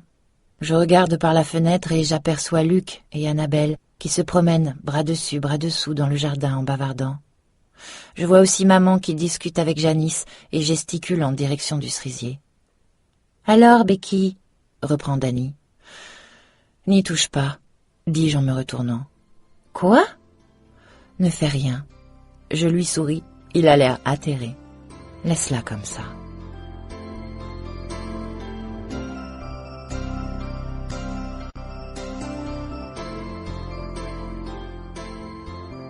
À 3h10, je suis prête, ficelée comme un saucisson dans ma robe de mariée. Janice m'a fait un maquillage spécial, mariée radieuse de printemps, à peine atténué à l'aide d'un mouchoir humide. J'ai une couronne d'œillets roses vifs et de gypsophile dans les cheveux, que maman a commandé en même temps que mon bouquet. Le seul détail stylé qui reste dans tout ça, ce sont mes escarpins Christian Louboutin, qui ne se voient même pas. Et je m'en fiche. Je suis exactement comme j'ai envie d'être. Nous avons pris une photo sous le cerisier, et maman a tellement pleuré qu'il a fallu retoucher son maquillage, élégance estivale. Et maintenant, tout le monde est parti pour l'église. Il ne reste que papa et moi qui attendons le moment de les rejoindre. « Prête ?» demande-t-il, tandis qu'une Rolls blanche s'engage dans l'allée. « Oui, je pense. Je vais me marier. Je vais me marier pour de bon. »« Papa, tu crois que je fais bien ?» je demande en ne plaisantant qu'à moitié. « Oh oui !» répond-il en réajustant sa cravate en soie devant le miroir de l'entrée. « Je me souviens d'avoir dit à ta mère le tout premier jour où nous avons rencontré Luc. Celui-là sera capable de suivre le rythme de Becky. » Il croise mon regard dans le miroir. « J'avais raison, non, ma chérie? Il tient le coup. »« Ouais, plus ou moins, mais il est en progrès. »« Parfait, c'est probablement tout ce qu'il peut espérer. » Le chauffeur sonne à la porte, et lorsque j'ouvre, je suis intriguée par le visage sous la casquette. « Non, c'est Clive, mon ancien moniteur d'auto-école. »« Oh, Clive, salut, comment allez-vous ?»« Becky Bloomwood. Ah bah ça alors, Becky Bloomwood qui se marie. Vous avez eu votre permis finalement ?»« Oui, finalement. »« Ah bah qui l'aurait cru ?» Il secoue la tête étonné. « Quand je rentrais chez moi, je disais toujours à ma femme, si cette fille a son permis un jour, je veux bien me faire moine. Parce que, alors, le jour où... » « Oui, bon, Clive. » L'examinateur disait qu'il n'avait jamais rien vu de tel. Dites donc, est-ce que votre futur mari vous a déjà vu conduire? Oui. Et il veut quand même vous épouser? Oui. Mais non, mais alors, c'est le jour de mon mariage. C'est pas le moment de me rappeler tous ces stupides examens de conduite que j'ai passés il y a des années et des années de ça. Pouvons-nous y aller? S'enquiert papa avec tact. Bonjour Clive, c'est un plaisir de vous revoir. Nous descendons l'allée, et en arrivant à la voiture, je me retourne pour regarder la maison. Quand je la reverrai, je serai une femme mariée. J'inspire profondément et monte en voiture. « Arrête! Becky, arrête !» Je me glace d'horreur, un pied à l'intérieur de la voiture. « Oh, mais qu'est-ce qui se passe encore? Qui a découvert le poteau rose? Que savent-ils au juste? »« Je ne peux pas te laisser faire ça. » Quoi? Mais c'est insensé. Alors voilà Tom Webster, le voisin, qui fonce vers nous en habit. Mais qu'est-ce qui lui prend? Il est censé être à l'église pour placer les invités. « Je ne peux pas rester là à ne rien faire, » dit-il, le souffle court, en posant une main sur la Rolls. « Ce pourrait être la plus grosse erreur de ta vie. Réfléchis, Becky. Nous nous connaissons depuis toujours. Nous avons grandi ensemble. Il nous a peut-être fallu un peu de temps pour prendre conscience de nos sentiments l'un pour l'autre. Mais ne devons-nous pas tenter notre chance? » Tom, je n'éprouve aucun sentiment pour toi, et je me marie dans 2 minutes. Alors bon, si tu veux bien nous laisser passer. Tu ne sais pas dans quoi tu te lances. Tu n'as pas idée de ce qu'est le mariage. Becky, dis-moi franchement. Tu envisages vraiment de passer le restant de tes jours avec Luc? Jour après jour, nuit après nuit, heure après heure, sans répit? Mais oui. Alors là, je sens que je perds patience. Oui, Tom, j'aime Luc, et je veux passer le restant de mes jours avec lui. Bon, écoute, il a fallu fournir beaucoup d'efforts et résoudre bien des problèmes pour en arriver là. Bien plus que tu ne pourras jamais l'imaginer. Alors, si tu ne t'écartes pas de mon chemin, là, tout de suite, je t'étrangle. Tom, intervient papa. Je crois que la réponse est non. Ah, et il garde le silence quelques secondes. Bon, bien. Je m'excuse, ajoute-t-il avec un haussement d'épaules dépité. Tu n'as jamais eu le sens du timing, Tom Webster, ajoute Clive. Je me souviens que la première fois où t'as freiné dans un rond-point, t'as bien failli nous tuer tous les deux. C'est bon, y a pas de mal. Pouvons-nous y aller maintenant? Je monte en voiture, arrange ma robe, et papa vient s'asseoir à mes côtés. « On se voit là-bas, alors ?» demande Tom d'une voix lugubre qui me fait lever les yeux au ciel. « Tom, tu veux qu'on t'emmène à l'église ?»« Oh, merci, ce serait super. Bonjour, Graham, » ajoute-t-il, un peu gêné. « C'est bon, Tom, » fait mon père en lui tapotant le dos. « Nous avons tous nos petits moments de faiblesse. » Il me fait une grimace par-dessus la tête de Tom, mais je m'empêche de rire. « Bon, tout le monde est installé ?» demande Clive. « Pas de nouveaux revirements de cœur? De déclarations d'amour de dernière minute ?»« Non, c'est bon, on est déjà parti. »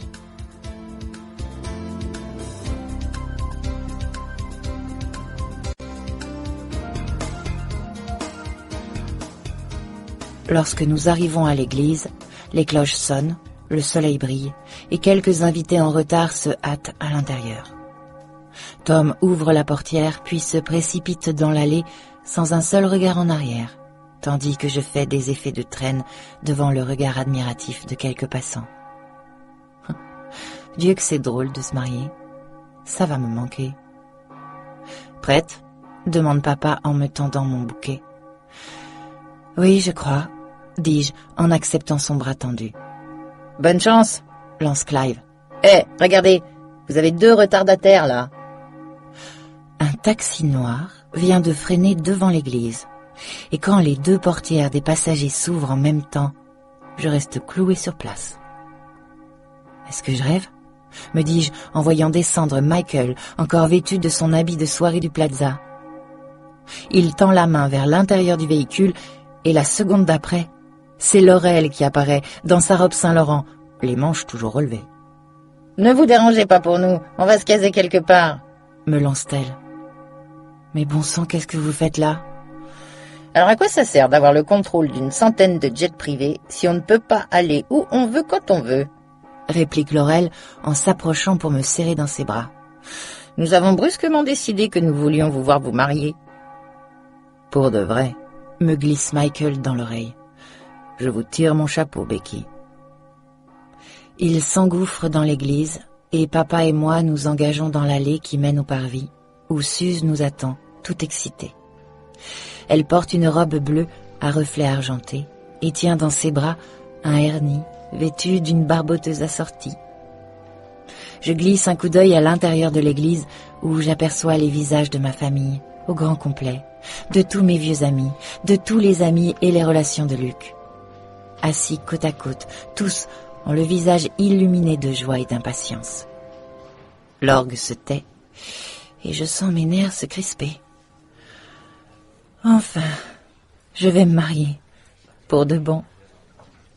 Puis les premières mesures de la marche nuptiale se font entendre. Mon père me presse le bras, et nous commençons à remonter l'allée.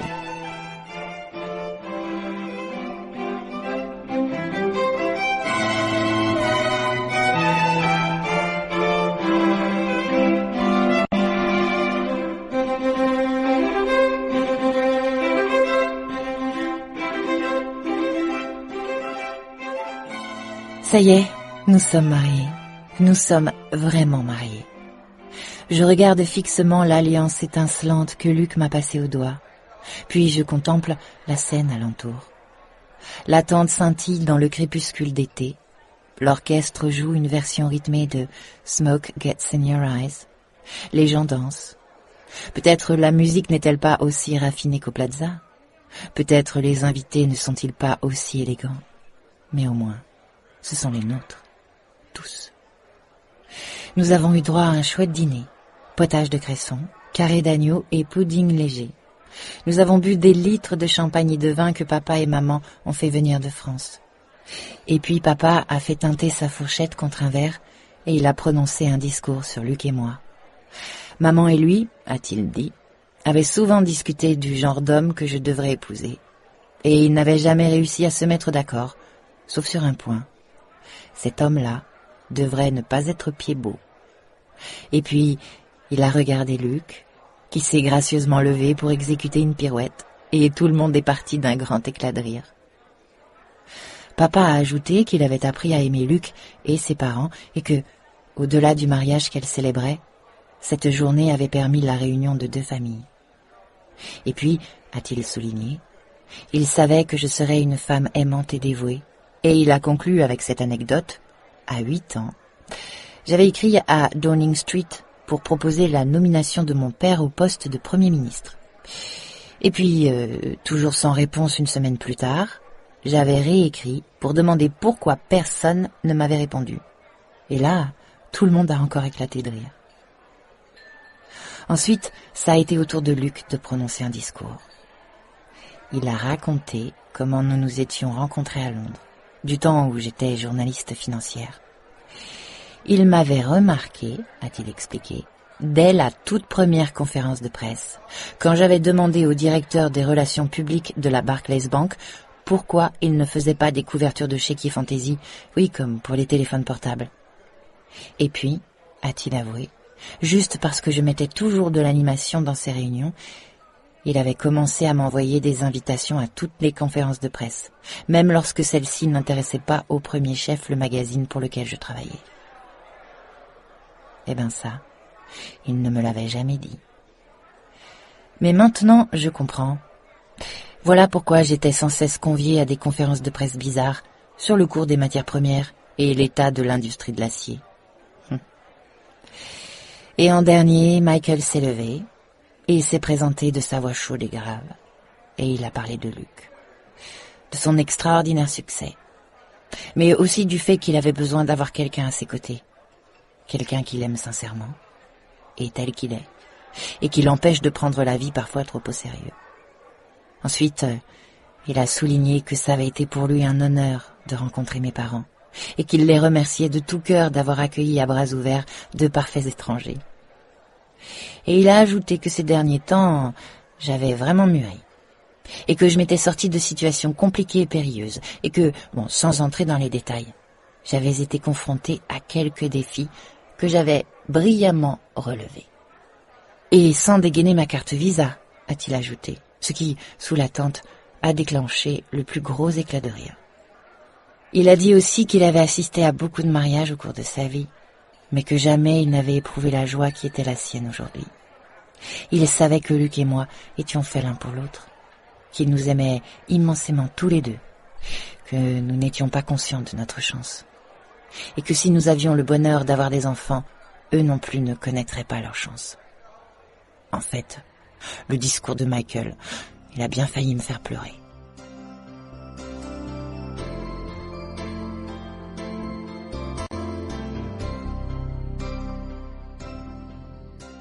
À présent, je suis assise sur la pelouse avec Luc. Rien que nous deux, à l'écart de tout le monde, pendant quelques instants. Mes escarpins Christian Louboutin sont tout maculés de vert, et les doigts tachés de fraises dernies ont laissé des traces sur mon corsage. Je dois avoir l'air d'une souillon. Qu'importe, je suis heureuse. Je crois que jamais de ma vie je n'ai éprouvé un bonheur aussi intense. Eh bien, dit Luc en s'allongeant sur les coudes et en contemplant le bleu obscurci du ciel. Nous avons réussi. Oui, nous avons réussi. Oh là, ma couronne de fleurs commence à me tomber sur les yeux. Aussi, je préfère en retirer délicatement toutes les épingles pour la poser sur l'herbe. Et sans faire de victime. Tu sais, Becky, j'ai l'impression que ces dernières semaines ont été comme un rêve étrange. J'étais dans mon propre monde, à ruminer mes problèmes, sans me douter de ce qui se passait dans la vraie vie. Je crois que j'ai été à 2 doigts de dérailler complètement, quand j'y pense. À 2 doigts? Bon, d'accord, j'ai déraillé. Il me regarde, et grâce à la lumière qui filtre de la tente, je constate que ses yeux sombres brillent. Je te dois énormément, Becky. Oh mais non, tu ne me dois rien. Nous sommes mariés maintenant. C'est comme si tout était devenu un conjoint. J'entends du remue-ménage du côté de la maison, et j'avise papa, en train de charger nos valises dans le coffre. L'heure approche. Nous allons bientôt devoir y aller. Bien, fait Luc en suivant mon regard. Notre fameuse lune de miel. Suis-je autorisé à connaître notre destination, ou bien dois-tu encore garder le secret? Je sens mes nerfs se tendre. Nous y voilà. Le tout dernier acte de mon plan. La cerise sur le gâteau. Ok, bon, alors voilà. J'ai beaucoup réfléchi ces derniers temps. À nous deux, à notre mariage, à l'endroit où nous devrions vivre, si nous devions ou non rester à New York, ce que nous devrions faire. Et j'ai compris que je ne suis pas encore prête à me fixer quelque part.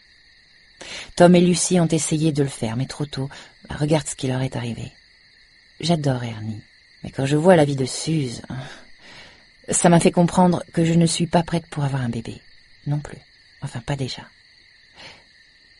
Je relève la tête avec appréhension. Luc, il y a tant de choses que je n'ai jamais faites. Je n'ai jamais vraiment voyagé, je n'ai jamais vu le monde, ni toi non plus. Tu as vécu à New York?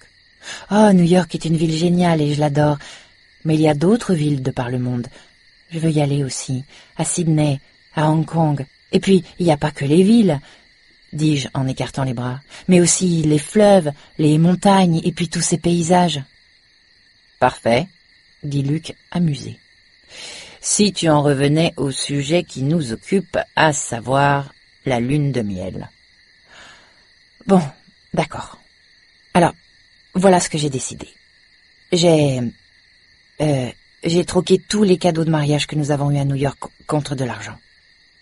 Tous ces chandeliers, en argent, inutiles, ces théières absurdes et puis tout le Bataclan.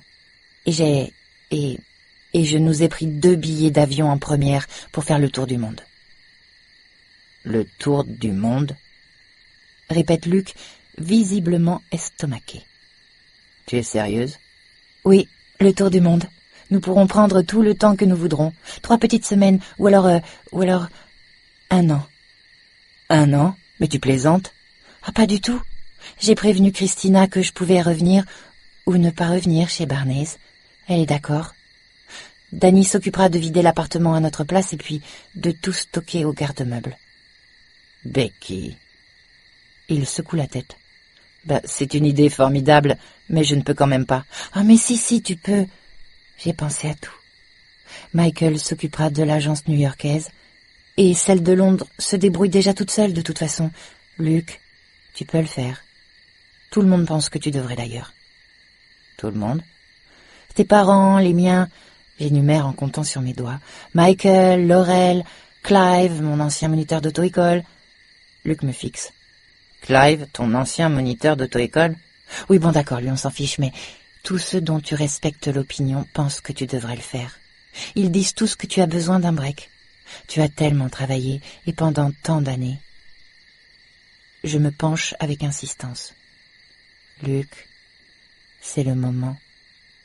Tant que nous sommes encore jeunes, avant que nous ayons des enfants, imagine, nous deux parcourant le monde, découvrant des paysages majestueux, puisant des enseignements dans d'autres cultures.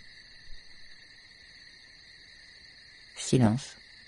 Luc regarde fixement le sol, sourcils froncés. Tu as parlé à Michael? Est-il vraiment d'accord pour... Il est plus que d'accord. Il en a marre de vivre à New York sans rien faire d'autre que de la marche sportive.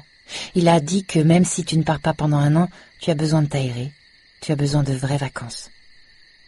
1 an, répète-t-il en se frottant le front. C'est plus que des vacances. Ça peut être plus court ou plus long, hein. Ce qui est bien, c'est que nous pourrons le décider au fur et à mesure. Pour une fois dans notre vie, nous aurons l'esprit libre, pas de liens, pas de contraintes, rien pour nous encombrer. Becky chérie, appelle papa de la voiture. Tu es sûre qu'ils vont te laisser prendre 6 valises? Bon, c'est bon, je paierai le supplément. Alors Luc, qu'en penses-tu? Il ne répond d'abord rien. Il me semble voir tous mes espoirs s'évanouir.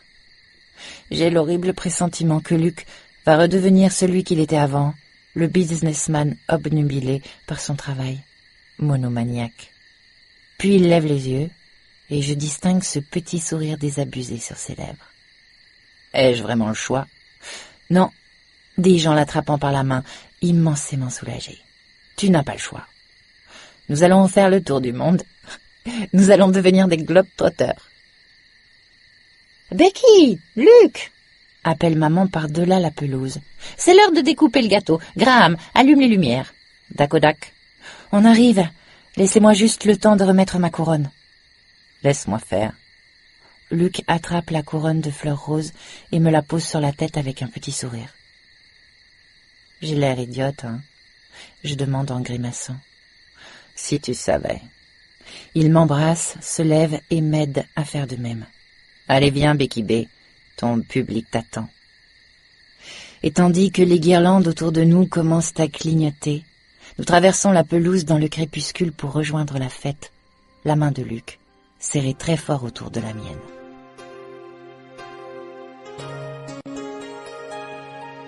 Suite du contrat prénuptial entre Rebecca Bloomwood et Luc Brandon, fait le 22 juin 2002. 5. Compte bancaire joint. 5.1. Ce compte joint est destiné aux dépenses nécessaires à l'entretien du foyer.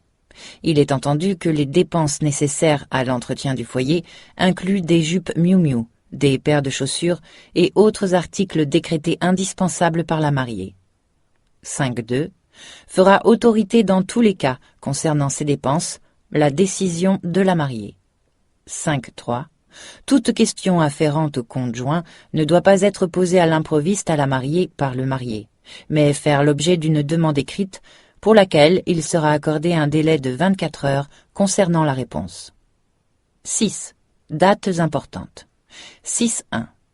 Le marié est tenu de se rappeler de tous les anniversaires et de toutes les dates commémoratives et de marquer les dites dates avec des cadeaux surprises. Les cadeaux surprises peuvent être entendus comme des articles discrètement indiqués par la mariée dans les catalogues ou magazines qui seront disposés dans le foyer conjugal par la mariée dans les semaines précédant les dites dates. 6.2. La mariée s'engage à manifester sa surprise et sa joie envers les choix du marié. 7. Foyer conjugal. La mariée s'engage à faire tout ce qui est en son pouvoir pour veiller à ce que l'ordre et la propreté règnent dans le foyer conjugal, sans que toutefois un manquement à l'observation de cette clause ne puisse être considéré comme une rupture du contrat. 8. Moyens de locomotion. Le marié s'engage à n'émettre aucun commentaire sur les talents de conductrice de la mariée. 9. Vie sociale. 9.1. La mariée s'engage à ne pas exiger du marié qu'il se souvienne des noms et des histoires d'amour antécédentes de tous et toutes les amis de la mariée, ceux et celles qu'il n'a jamais rencontrés inclus. 9.2. Le marié s'engage à fournir un effort significatif pour consacrer chaque semaine du temps à des activités de loisirs et de détente. 9.3. Le shopping sera entendu comme étant une activité de détente.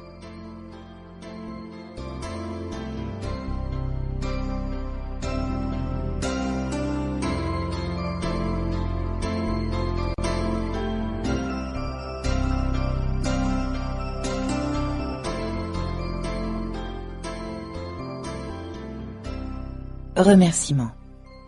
Je me suis beaucoup amusée en écrivant ce livre, et plus encore en collectant sa matière première. Je suis extrêmement reconnaissante à tous ceux qui, en Grande-Bretagne comme aux États-Unis, ont eu la gentillesse de répondre à mes questions idiotes et m'ont donné une foule d'idées. Mes remerciements vont à Lawrence Harvey du Plaza, dont l'aide m'a été si précieuse, et à Shireen Soleimani, formidable en toutes circonstances, chez Barney's.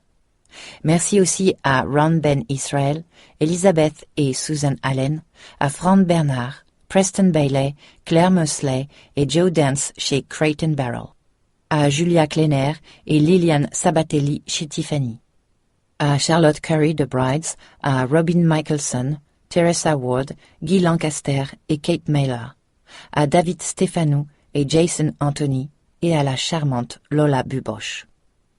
Comme toujours, 1000 merci à mon agent, la formidable Araminta Whitley, à Celia Haley, à Linda Evans pour son soutien de tous les instants, et bien sûr, à Patrick Plongington-Smythe.